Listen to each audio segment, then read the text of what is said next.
that it wasn't to the world because we all loved him. We thought he was cute. We thought he was handsome. But yet, he did not think so. So the first thing that I want you to know about self-esteem, that it has nothing to do with how tall you are, how short you are, what color you are, what clothes you wear, education, money, houses, cars, or fame. But what we want to talk about is this. I want to hit you first off with self-esteem. It comes from the word that God left for us. So as a man thinketh in his heart, so is he. Have you ever met somebody that you thought was unattractive and they thought that they was all of that? Have you ever looked at a young woman, a young man, and you saw them and they was just a switching and a moving and just a going, and you said, oh my goodness, it did not look what? Look good to you. But every time you would meet that person or greet that person, you could tell that she thought she was all of that, and she was just, y'all sit down some way. You've seen them with clothes on that you said, now that's too tight. That's too short. And you see that they couldn't sit down. Every minute they were moving. And you would think that if I was her, what? I would have a seat. I would not move. But her mindset is not what you think. The mindset of an individual is what they think. I was told, now listen at this, I would consider me being what you would call an abused person. My mom constantly said to me, with your ugly, Feeny self. And Feeny was my daddy's sister. And she was kind of, I think we didn't look that good. She just didn't fit the model of what you call a good-looking, cute woman. So my mom constantly threw that at me, that I looked just like Feeny. But your Feeny looking self, that was my punishment. Your Feeny looking self. So I remember this. I was in a band in high school, and I went on to Folk Valley, never forget it. And I got up that morning and I passed by the mirror. Now listen, I'm with a group of a band, and I passed by the mirror and I saw my mom. I look just like my mom.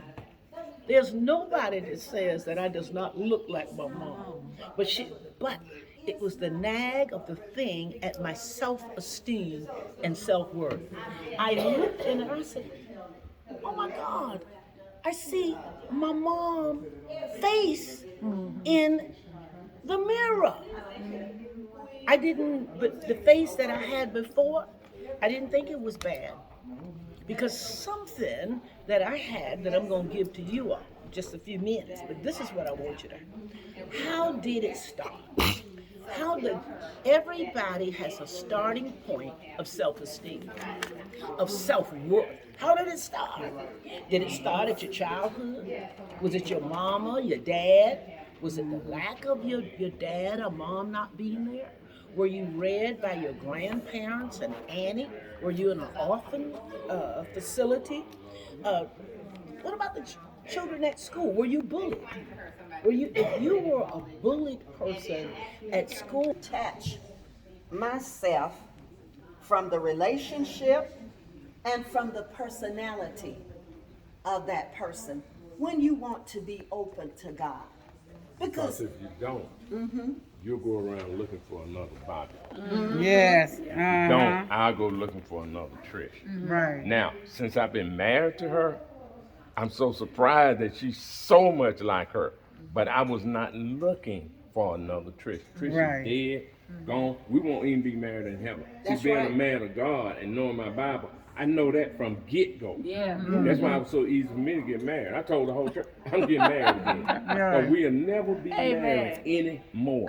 There's Right. no marrying or giving it married in heaven. So I Right. know that. And then God said, it's not good for man to be alone. That's all I That's need. right. Plus, Yes. plus, my wife telling me, well, I'm telling her This ain't nobody sick, nobody in the hospital. We alive and well. But we have so much love. I had so much love for her. I said, Trish, I'm a coach. I'm a head coach. Then I'm a principal in a whole lot of schools in the hood with Ray, Lil Uzi, all of them I got to deal with all the time. So I feel like I'm going to die first. I said, Trish, if I die first, you going to marry Robert Mars or Otis Outlaw. They were crazy about her in high school. And they not married and they make a lot of money. I said, you go marry one of them guys. Because I wanted her, if you love somebody, you want to be happy. That's right. I'm gone, ain't gonna never be married to you no more. I want you happy. I want you to be sitting around worrying about me and, oh my, no baby, just gone, I'm gone. I ain't gonna ever come back. That's right. So you go marry. She turns around and tells me, look, if I die first, agree the first month, the second month, I want you to find you somebody and marry in 3. I mean, that's the way we were, and we both meant it. So I tell the church, look, y'all get ready, because I'm going to find me Go somebody. find you. I'm gonna find me. Now, She had already introduced us, though, and see how God works. Yes. The plans I have for you, the thoughts I have for you. When we first met, we didn't know that because we were married. I was married, and Bobby I was had single. You were single, But I- but I was married, so we wasn't thinking nothing about that. And came to the show. She made my wife and I come on the show together. My wife was thinking just me, and she told her, I don't want to be up. She said, I ain't putting him up there, and you sitting over here, you gonna be right up there. with Right him." with him. I We believe got in on- respecting the wife. That's right. So we got That's on the right. show I together. believe in that. Well, and she was thinking about somebody for after that, a couple of years after that. Well, my wife had died, so she called me, and I said, yeah. And so after the Before show, you hold it right there. Now, he talked about what they decided among themselves as if one goes on. Well, when my husband was nearing his death time, he told me he didn't want no other man to have me. Now, he, Well, was they not, all he say didn't that. have liberty at all. Yeah. He was like, I don't want no other man to have me. Yeah. But I believe it was more for the fact that he loved me so much. He couldn't be here to protect me. Yeah. And Yeah. if a man abused me, he couldn't knock him out. You know. Right. And so he didn't give me a liberty, but I did not answer him because I thought whatever God says, that's what's gonna work Okay. for me. You know. Yes. And so this is getting back to keep up with no, you. we good. We good. This is getting back to Bobby had a TV show, and many of you may have known the Bobby Hurd Show. I've gone to some of the concerts, the many concerts that he had here in the Atlanta and abroad, really. And so 3 years I worked with him on the show from 2010 to 2013. And he passed away in 2013. And so he was building me to take over the show. See, the plans of God. Yes. The plans of God. He was building me to take over the show. So I would have to go and host the show. And so when I was looking after he passed away in 2020, I'm looking, he died in 2013. But I'm looking on my schedule to see who I had in 2019. I said, you need to have more men on your show. You got all the ladies. Let's hear something from a man. And then this is after, because he and Patricia were on my show in 2019. They came on the show in April of 2019. She passed away in August of 2019. And she and I had become friends through one of her besties is my bestie.